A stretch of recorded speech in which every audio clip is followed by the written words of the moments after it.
नमो अरिहन्ताणं नमो सिद्धाणं नमो आयर्याणं नमो अच्छायाणं नमो लोय सवसाहुनम। जय बोलो पंच परमेष्टि भगवान की जय। आचार्य गुरुवर भगवान श्री विशुद्ध सागर जी महाराज की, मुनि श्री सुप्रभ सागर जी महाराज की, मुनि श्री प्रणत सागर जी महाराज की जय। जैन बंधुओं, आप देख रहे हैं लोकप्रिय कार्यक्रम सम्यक समाधान। सम्यक समाधान वह अनूठी विधा है जिसमें गुरु जी के मुखारबिंद से आपके समीचीन विकल्पों का सम्यक समाधान किया जाता है। जिस किसी का भी प्रश्न हो वह प्रश्न एक पर्ची में लिखकर हम तक के पहुंचा सकते हैं, जिसमें गुरु जी द्वारा सरल शब्दों में उस समीचीन विकल्पों का समाधान किया जाएगा। इसी के साथ हम गुरु चरणों में चलते हैं एवं सुप्रभ सागर जी महाराज, प्रणत सागर जी महाराज के चरणों में निवेदन करते हुए आज के इस कार्यक्रम को प्रारंभ करते हैं। नमोस्तु भगवान, नमोस्तु भगवान, नमोस्तु भगवान।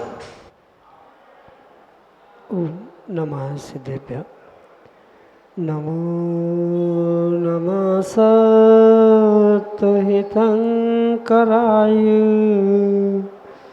वीराय भव्याम्बुजभास्कराय अनंतलोकाय सुरार्चिताय देवादिदेवाय नमो जिनाय देवादिदेवाय नमो जिनाय। पंच परमेष्टि भगवान की, परम पूज्य आचार्य भगवंत गुरुवर विशुद्ध सागर जी मुनि महाराज जी की, परम पूज्य मुनि श्री सुप्रभ सागर जी महाराज जी की।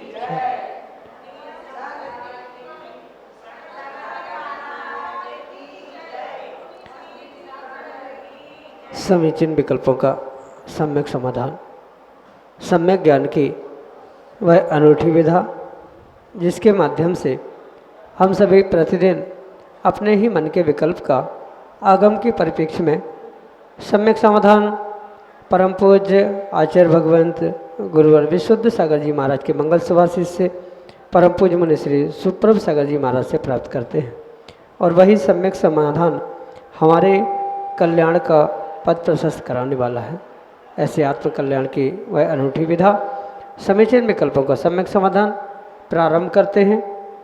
और आज के पहले विकल्प के लिए शुद्धात्म जैन महाराज श्री के श्री चरणों में बारंबार नमोस्तु निवेदित करते हुए अपना समीचीन विकल्प रख रहे हैं कि महाराज जी, मैं अभी 20 साल का हूँ, मेरे भाव मुनि दीक्षा के हैं और मुझे आचार्य विद्यासागर जी महाराज से ही मुनि दीक्षा लेनी है।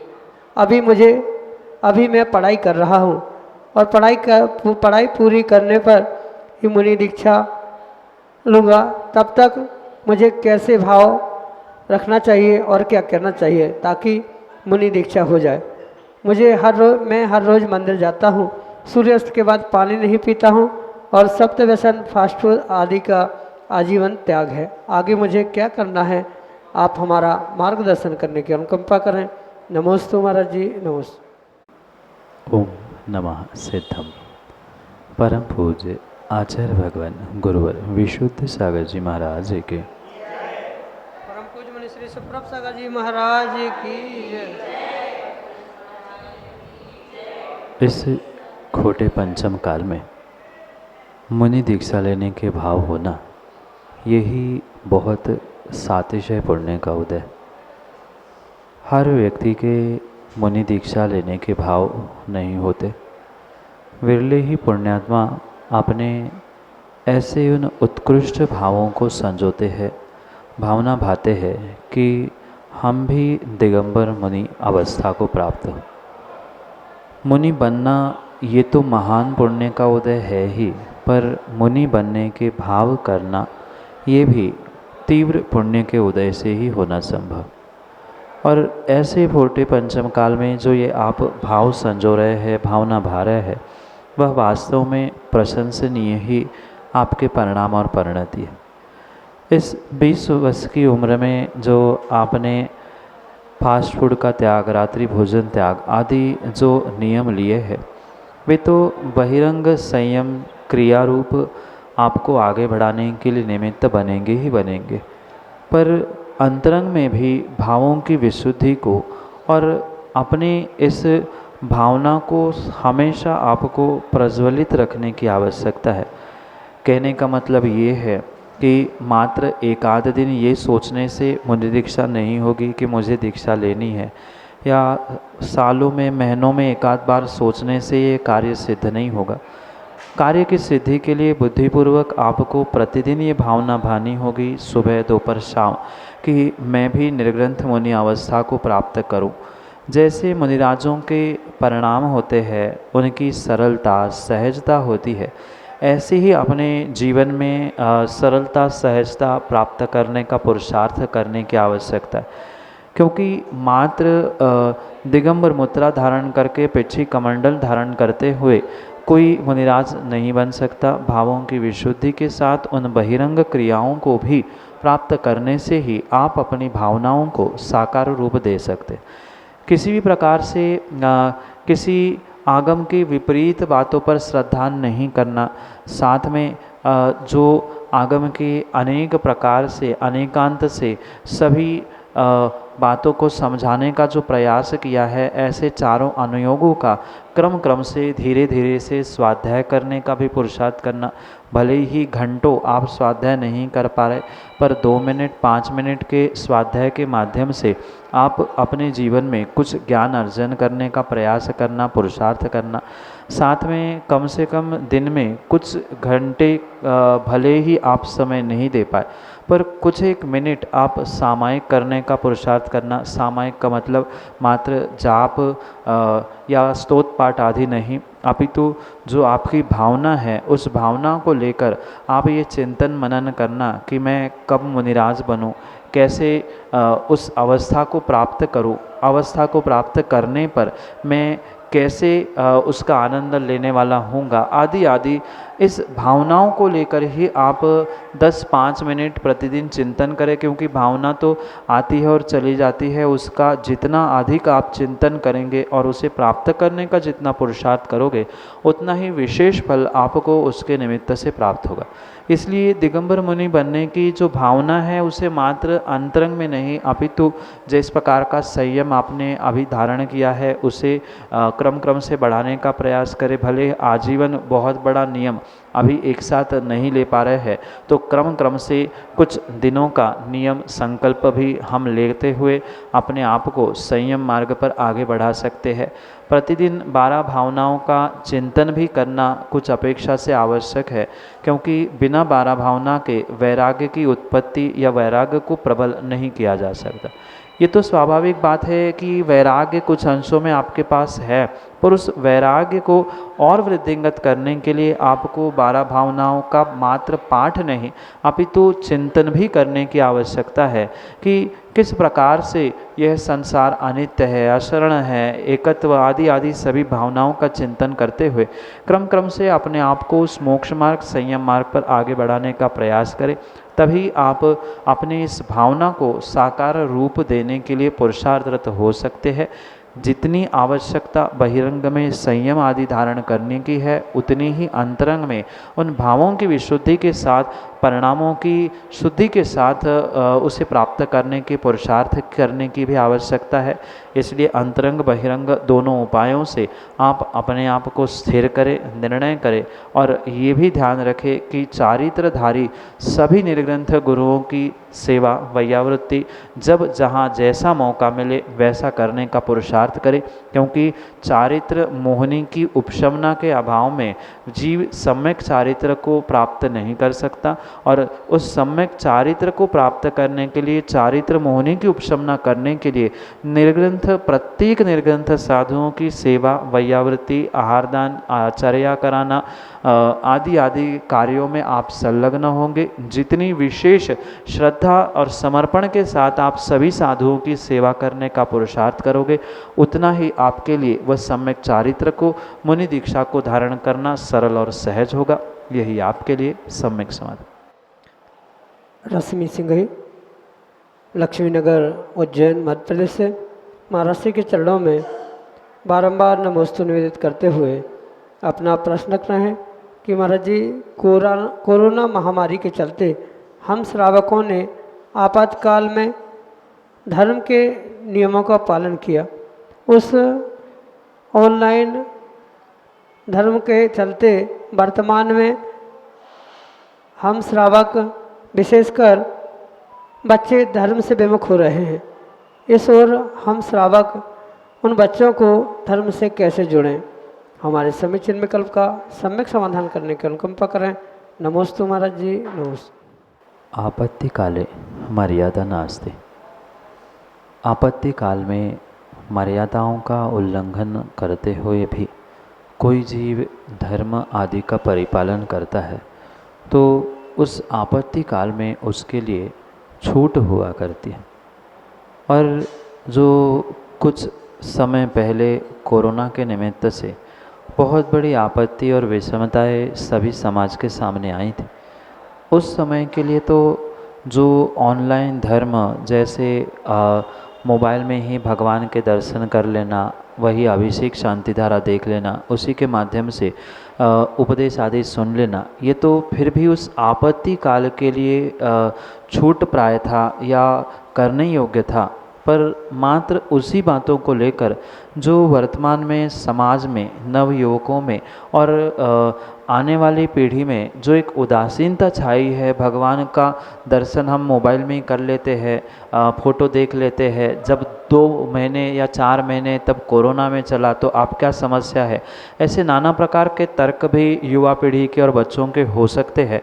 पर उनको बुज़ुर्गों को ही पहले समझना होगा, क्योंकि मात्र नवयुवकों के ही नहीं, ऐसे बहुत सारे प्रौढ़ और वृद्ध व्यक्ति भी हो चुके हैं कि उनकी भी यही मान्यता है जब साल 2 साल चल गया तो अभी भी करने में क्या दोष है। पुनः इस बात को समझना कि आपत्ति काल में, ये विषमता के काल में मर्यादाएं नहीं होती है, उसका उल्लंघन करके भी धर्म किया करना पड़ता है या उससे कम भी धर्म करने से संतुष्ट रहना पड़ता है, क्योंकि आपत्ति थी।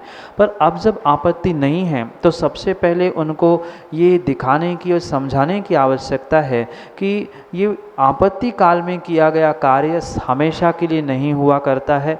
इसलिए बुद्धिपूर्वक मंदिर में जाना, अभिषेक करना, पूजा पाठ करना, स्वाध्याय पाठशाला आदि को प्राप्त करना ये वास्तव में आवश्यक है। जब तक बुद्धिपूर्वक पहले घर के बुजुर्ग लोग इस बात को नहीं समझ पा रहे हैं, तब तक किसी भी प्रकार से आने वाली पीढ़ी को, बच्चों को, युवाओं को नहीं समझाया जा सकता। इसलिए मैं तो ये कहना चाहता हूँ, जितने बुजुर्ग हैं उन सभी बुजुर्गों को सबसे पहले ये निर्णय करना होगा कि जो भूल हो गई सो ठीक, आगे आने वाले समय में हमें समय निकालते हुए उन बच्चों को, युवाओं को साथ लेकर ही मंदिर जाना, पूजा पाठ करना, अभिषेक कराने के लिए प्रेरणा देना, ये कार्य करने की आवश्यकता है। घर के बुजुर्ग ही, माता पिता ही अगर मंदिर अभिषेक पूजा पाठ के लिए नहीं जा पा रहे हैं और बच्चों को आप कितना ही कोरा उपदेश देना कि पाठशाला जाना चाहिए, मंदिर जाना चाहिए, वे आपके कहने से कभी भी मानने वाले नहीं हैं। बुद्धिपूर्वक जैसे आप उसे करके दिखाओगे, बिल्कुल वैसा ही वह कार्य आपके साथ आपके क्रियाओं को रिपीट करते हुए करेंगे। जैसे कभी कभार आप बालक को साथ में ले गए, उसको बोध नहीं था चावल चढ़ाने का, पर माँ को हाथ में चावल लेकर 3 बार घुमाते हुए देखकर वो बालक भी मानता है माँ मुझे भी दो, लेता है और वो चढ़ाता है। ऐसे ही जितना आप अच्छे तरीके से दिखाने का प्रयास करोगे कि धर्म क्या है, किस प्रकार से वर्तमान में धर्म अनुष्ठान आदियों को, क्रियाओं को करना होगा, उतनी ही सहजता से वह आने वाली पीढ़ी आपके उन क्रियाओं को देखते हुए, विशेषता को प्राप्त करते हुए उन क्रियाओं को क्रियान्वित कर सकती है। क्योंकि सिखाने से नहीं, आज की पीढ़ी दिखाने से मानती है।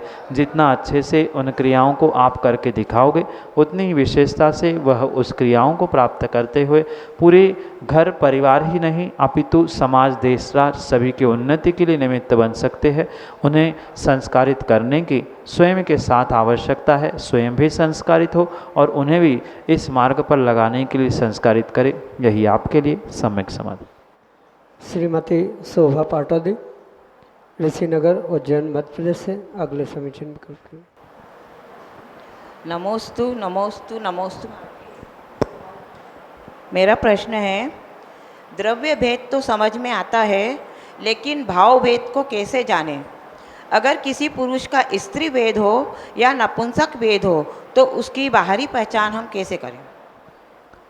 शरीर की आकृति, लिंग, पहचान आदि के माध्यम से द्रव्य भेद का निर्णय करना ये तो बहुत आसान है, पर जो भाव भेद है शायद इसीलिए वह भाव भेद है कि वह आँखों से या इंद्रियों से समझ में नहीं आता।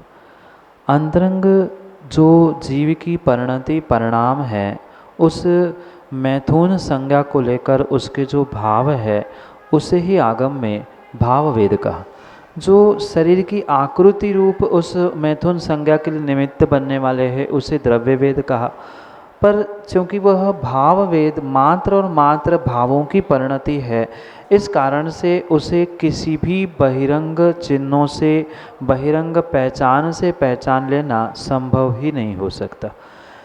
जब द्रव्य से जीव द्रव्य वेद से पुरुष लिंग को, पुरुष वेद को धारण करता है और ऐसे स्थिति में भी उसके भाव अगर स्त्री को प्राप्त करने के अलावा पुरुषों को भी प्राप्त करने के हो रहे हैं, स्त्री और पुरुष दोनों के सेवन के भाव, उनके साथ मैथुन करने के भाव हो रहे हैं, तो उसे भाव नपुंसक वेद कहा जाता है। द्रव्य में भले ही कोई भी वेद क्यों ना हो, पर अगर उस जीव का स्त्री के साथ रमण करने का भाव हो रहा है तो उसे भाव पुरुष वेद कहा जाता है। पुरुष के साथ रमण करने के भाव हो रहे हैं तो उसे भाव स्त्रीवेद कहा जाता है। तो जैसे जीव के भाव हो रहे हैं, जैसे उसके मैथुन संज्ञा के निमित्त से परिणाम और परिणति हो रही है, अंतरंग में वे उसे ही भाव वेद के रूप में स्वीकार किया जाता है। क्योंकि द्रव्य वेद का स्वरूप ही बहिरंग लक्षणों से पहचानने योग्य होता है, इसीलिए उसे द्रव्य वेद कहा जाता है। भाव वेद अंतर के परिणाम, परिणति और उस मैथुन संज्ञा के निमित्त से होने वाले वह परिणाम हुआ करते हैं। इस कारण से उसे बहिरंग साधनों से, पहचानों से पहचानना वर्तमान के क्षयोक्षमिक ज्ञान से संभव नहीं है। वो तो मात्र केवली मनपर्य आदि ज्ञानियों का ही विषय है, जो आपके भावों को पकड़ना जानते हैं। छद्मस्तों का, मतिश्रुत ज्ञानधारियों का ये विषय ही नहीं बनता। बहिरंग में वो बिल्कुल पुरुष वेद के अनुसार ही क्रिया और कार्य करते हुए दिखते हुए भी वह अंतरंग में भाव वेद की अपेक्षा से स्त्री वेदी, नपुंसक वेदी या पुरुष वेदी भी हो सकता है। क्योंकि ये ऐसी परिणति है जो सबके सामने प्रदर्शित नहीं होती, और जो सबके सामने प्रदर्शित नहीं होती भावों की परिणति और परिणाम, वो समझना क्षयोक्षमिक ज्ञानी का विषय नहीं है। इसलिए बहिरंग पहचान से नहीं अपितु उनके अंतरंग भावों के परिणाम मैथुन संज्ञा से ही केवली या मति अवधि ज्ञानी या मनपर्य ज्ञानी ही उसे समझ सकते हैं, अन्य नहीं। यही आपके लिए सम्यक समझ। श्रीमती अर्चना प्रमोद जैन, ऋषिनगर उज्जैन मध्य प्रदेश से अगले समीचीन में। नमोस्तु महाराज जी, नमोस्तु महाराज जी, नमोस्तु महाराज जी। मेरी एक जिज्ञासा है महाराज जी। श्री आदिनाथ भगवान ने हमें असी मसी कृषि विद्या शिल्प और वाणिज्य षट कर्म का उपदेश दिया है।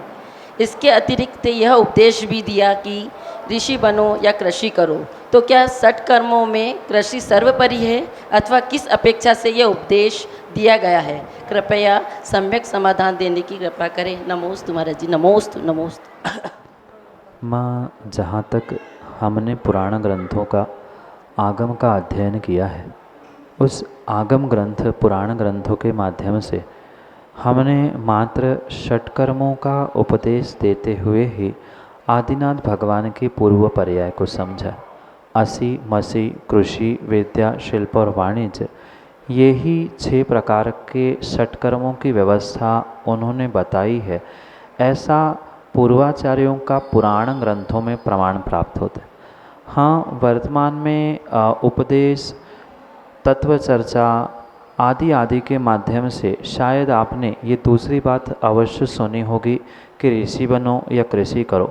तो ये किसी पूर्वाचार्य प्रणीत ग्रंथ में, आचार्य भगवंतों के पुराण ग्रंथों में किसी भी प्रकार से आदिनाथ भगवान ने दिया हुआ उपदेश नहीं है, अपितु वर्तमान काल में ये कुछ सुधारित कारणों से या वर्तमान के उपदेश देने वालों के निमित्त से ये सूत्र अवश्य ही प्राप्त होता है।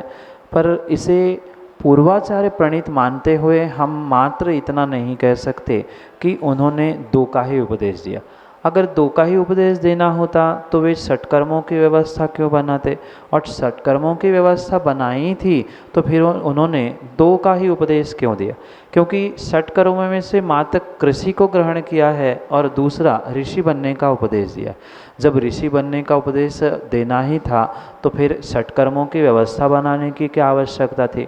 और जहाँ षटकर्मों की अवस्था श्रावकोचित क्रिया के रूप में बताई है, क्योंकि वहाँ किसी भी प्रकार से मुनि दीक्षा लेकर मुनि व्रत क्या होते हैं, मुनि धर्म क्या होता है, ऐसा किसी प्रकार से उपदेश उन्होंने तीर्थंकर पद प्राप्त करने से पहले नहीं दिया। मतलब केवली बनने के बाद उन्होंने श्रावक धर्म का, श्रवण धर्म का, दोनों का उपदेश तो दिया, पर जब वे राज्य अवस्था में थे, राज्य कारभार संभाल रहे थे, तब उन्होंने किसी भी प्रकार से मुनि धर्म का उपदेश मेरे हिसाब से और मेरे अभी तक आगम ग्रंथ के पढ़ने में जितना मैंने पढ़ा है, उसमें उन्होंने गृहस्थ अवस्था में मुनि बनने का, ऋषि बनने का किंचित भी उपदेश नहीं दिया। क्योंकि श्रावक मुनि बनने का कैसे उपदेश दे सकता है? स्वयं मुनि बने बिना, स्वयं व्रतों को धारण किए बिना वे किस प्रकार से कह सकते कि आप धारण करें? ये स्वाभाविक सी बात भी समझ में आती है। इसलिए दोनों प्रकार से आगम प्रमाणों से और तर्कों से यही समझना होगा कि आचार्य भगवंतों के अनुसार आदिनाथ भगवान ने गृहस्थ अवस्था में, राज्य कारभार में 6 ही आवश्यकों को या 6 कर्मों का ही उपदेश देते हुए षटकर्मों में ही श्रावकों को दिनचर्या करने का उपदेश दिया है।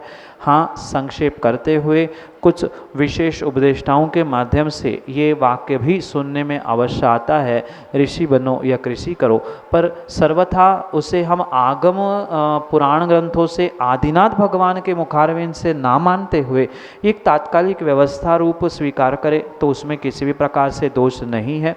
और स्वाभाविक सी बात है, श्रावक अपने अनुसार इनमें से किसी भी कार्य को प्राप्त कर सकता है। जब भगवान ने उन 6 कर्मों का विभाजन किया है, षटकर्म कहे हैं, तो मैं इस किसी प्रकार से मात्र कृषि को महत्व देकर विद्या वाणिज्य को, शिल्प को या अन्य क्रियाओं को, कर्मों को गौण कर दूँ, ये मेरी तत्व के प्रति, आगम के प्रति गुस्ताखी हो जाएगी। इसलिए अपेक्षाकृत कथन की अपेक्षा से कोई अपना वक्तव्य दे, वो भिन्न विषय है, वो भी कोई आगम के बाह्य नहीं है। पर हम ये नहीं तय कर सकते कि कृषि ही श्रेष्ठ है, आसी मसी नहीं है। वे जिसका जो कार्य था, मतलब जो क्षत्रिय थे उनके लिए उन्होंने वह आसी का उपदेश दिया, जो ज्ञान में विशेष थे उनके लिए मसी का उपदेश दिया।